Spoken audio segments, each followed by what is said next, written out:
এখানে গেলেই এটা আমার ঘুষ বা আবদার তোমরা যেটাই ভাবো। সো হ্যালো এভরিওয়ান, আজকে আমরা চলে গিয়েছিলাম হাটে। হ্যাঁ, তবে দিনটি আমার মনে নেই, কিন্তু রাত পোহালে শ্রাবণ মাস, সেজন্য চুড়ির দোকানগুলোতে এত এত ভিড়। তাই প্রত্যেকটাই দোকানেই রয়েছে এরকম সারি সারি চুড়ি। কত সুন্দর লাগছে না এই চুড়িগুলোকে দেখতে।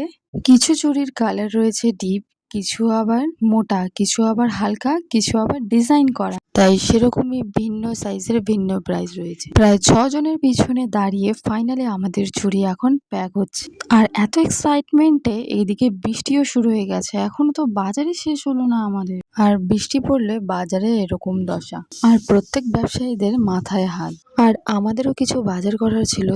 আর যে পরিমাণে গরম পড়েছে, বৃষ্টি হওয়াটা মন্দ না কিন্তু।